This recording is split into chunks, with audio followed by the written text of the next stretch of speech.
নবী ছাড়া ফুলসিরাত পার করাতে কেউ পারবে?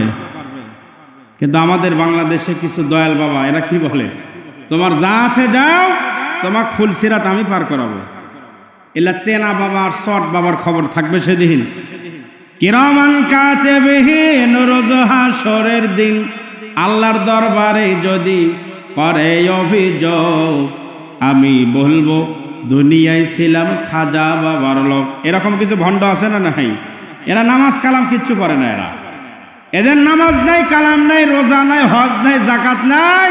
এরা বলে আমাদের ফুলসিরাত পার করাবে আমার দয়াল বাবা, আমার খাজা বাবা। এদেরকে জুতা পেটাকে করা দরকার। জোরে বলেন কথা ঠিক কিনা?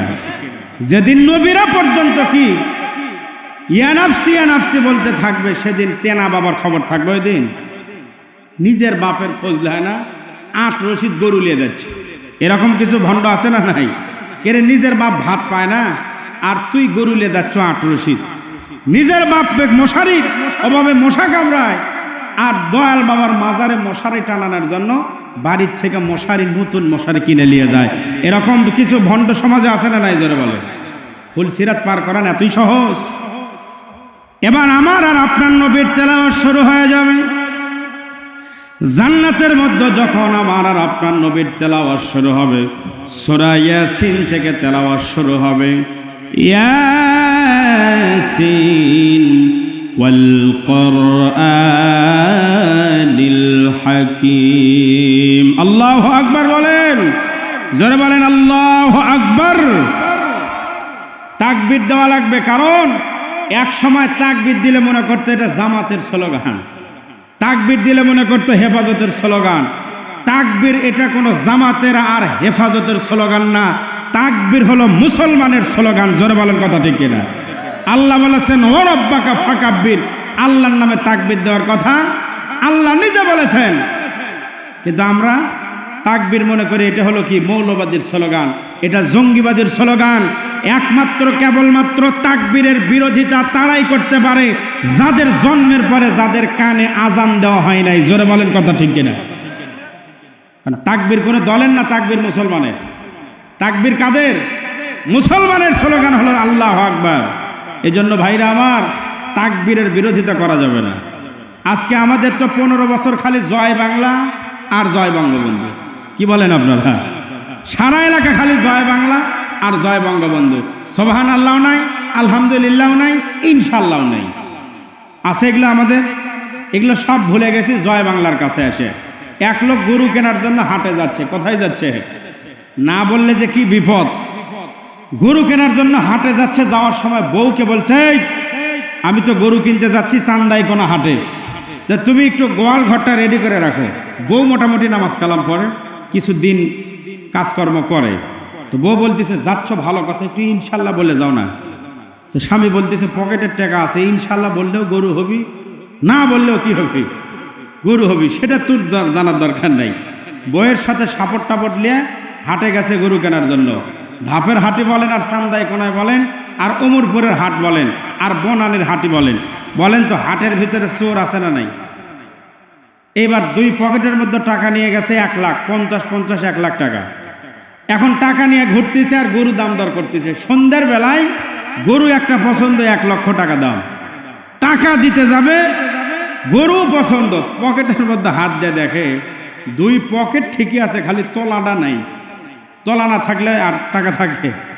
টাকা নাই, গরুওয়ালা তোর গরু দিবে না। মনের দুঃখে হাটের থেকে বাড়িতে আসে রাতের বেলায় বাহির থেকে কলিং বেল দিচ্ছে, ভিতর থেকে বউ বলতেছে কে? বাহির থেকে স্বামী বলতেছে ইনশাল্লাহ আমি। তো বউ কয় কি রে, যাওয়ার সময় ইনশাল্লাহ হলো না, এই বাহির থেকে বাবা ইনশাল্লাহ জিকির শুরু করছে। আর কারণ কি? তো বলছে তোমার গরু কোথায়? তো কয় গরু কেনা হয়নি রে, ইনশাল্লাহ গরু কেনা হয়নি। কে? ইনশাল্লাহ টাকা চুরি হয়ে গেছে। এখন ইনশাল্লাহ বলে লাভ আছে না? জাগা মতো ইনশাল্লাহ বলা লাগতো। এজন্য আমাদের অনেক আওয়ামী লীগের ভাই এরা এতদিন জয় বাংলা বলতো, এখন এসে আমরা না এই লিল্লাহে তাকবীর দেবার চাই। এখন আর লাভ আছে? যারা এতদিন লিল্লাহে তাকবীরের বিরোধিতা করছে লোকজন চিনে গেছে ওই জয় বাংলার লোক। জোরে বলেন কথা ঠিক কিনা?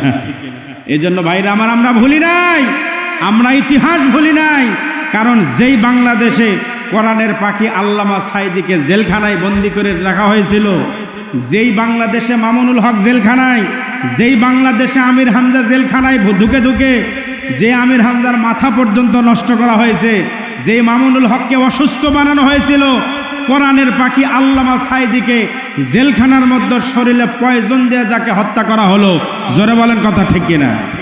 এত সহজে ইতিহাস ভুলে গেলে তাহলে কি হবে? এত রক্ত দিল, এত জীবন দিল, এখন আসলে আমাদেরকে বলে হুজুর সাবধানে কথা বলেন, হুজুর আমাকে আপা কিন্তু আবার আসবি হুজুর। এর মাথা ঠিক আছে? বলেন তো মাথা ঠিক আছে? এক লোকের 9 মাসের একটা গরু গরু হারাইছে। কয় মাসের গরু? গাব গরু, 9 মাসের। এখন রোদের ভিতরে গরু খুঁজতেছে, খুঁজতে খুঁজতে খুঁজতে খুঁজতে এক জায়গায় গিয়ে দেখে একজন লোক দাঁড়িয়ে আছে। তখন এক ডাকতে বলছে, ভাই আমার একটা গরু হারাইছে, গরু দেখছো? কিন্তু যাকে বলছে ভাই, উনি আসলে আর ভাই না, উনি হলো আর বেটা। তো বেটা কয় কি রে বাপ, আমাকে ভাই করলো? তাহলে আব্বার কি মাথা মতো খারাপ হলো নাকি? এবার বেটা বাড়ির যায় বলছে, মা আব্বা তাই আমার ভরা দুপুর বেলায় আমার ভাই করে গেছে। হ্যাঁ দেখি তোর বাপাকে বাড়িতে আসুক। এইবার যখন স্বামী বাড়িতে গেছে, বউ ডাকতে বলতেছে, তুমি নাকি তোমার ছেলে রাস্তার ভিতরে দিনের বেলায় তুমি নাকি ভাই করে বলছো? তখন স্বামী বলতেছে, 9 মাসের গরু হেরালে ইনকাই হয় মা। বয়ে কি ডাকা শুরু করছে, 9 মাসের গরু হেরালে যদি বেটা ভাই হয় আর বউ যদি মা হয়, 15 বছরের বিনা ভোটের রাজত্ব যখন চলে যাবে, একটু তো মাথা খারাপ হওয়ারই কথা। জোরে বলেন কথা ঠিক কিনা? লিল্লাহ তাকবীর। আপনারা কি 12টা পর্যন্ত আছেন না চলে যাবেন? আপনারা আছেন তো ইনশাল্লাহ? হ্যাঁ, 12টা পর্যন্ত থাকলেই হবে, আর বেশি না গেলে অসুবিধা নেই। সম্মানিত ভাইয়ের আমার, একটু মনোযোগ দিয়ে শোনেন। আল্লাহর নবী যখন জান্নাতের মধ্যে কোরআন তেলাওয়াত করবেন, সূরা ইয়াসিন, আগের দাউদ নবীর এত চমৎকার কণ্ঠের কথা সবাই ভুলে যাবে। আল্লাহ ডাকদা বলবেন, আল্লাহ এত সুমধুর কণ্ঠের তেলাওয়াত আমরা জীবনেও কোনোদিন আমরা শুনি নাই। আল্লাহ আপনি দাউদ নবীর তেলাওয়াত বন্ধ করেছেন, অসুবিধা নাই, তবে মুহাম্মাদুর রাসূলুল্লাহ সাল্লাল্লাহু আলাইহি ওয়াসাল্লামের তেলাওয়াত আপনি বন্ধ করবেন না। আমার আপনার নবীর তেলাওয়াত চলতে থাকবে। এক পর্যায়ে আল্লাহ রাব্বুল আলামিন আমার আপনার নবীর তেলাওয়াতটাও বন্ধ করে দিবেন। আমরা জান্নাতীরা বলবো, আল্লাহ আপনি কেন মুহাম্মাদুর রাসূলুল্লাহর তেলাওয়াতটা বন্ধ করে দিলেন? আল্লাহ বলবেন, বন্ধ করে দিয়েছে কারণ হলো এতক্ষণ পর্যন্ত যে 2টা কণ্ঠের তেলাওয়াত তোমরা শুনেছ, আচ্ছা বলো তো এই 2টা কণ্ঠ কি তাদের না আমি আল্লাহ এই কণ্ঠ দান করেছি? আমি যে কণ্ঠে কথা বলতেছি এটা কার? কার দেওয়া কণ্ঠ? আল্লাহর দেওয়া কণ্ঠ। আল্লাহ বলবেন, যেই কোরআন তেলাওয়াত করে শোনাইল, বলো তো এই কোরআন কি তাদের না এই কোরআনের মালিক আমি? কোরআনের মালিক কে? এই কোরআন আমি নাজিল করেছি। যেই কণ্ঠ শুনে তোমরা পাগল হয়ে গেছো, এই কণ্ঠ তো আমি আল্লাহ তাদেরকে দান করেছি। তাহলে তোমরা কি আমার কণ্ঠের তেলাওয়াত শুনতে চাও? আল্লাহর কণ্ঠের তেলাওয়াতটা কেমন হবে চিন্তা করেন। নবীর তেলাওয়াতই যদি এত সুমধুর হয়, আল্লাহর তেলাওয়াত আরো সুমধুর হবে।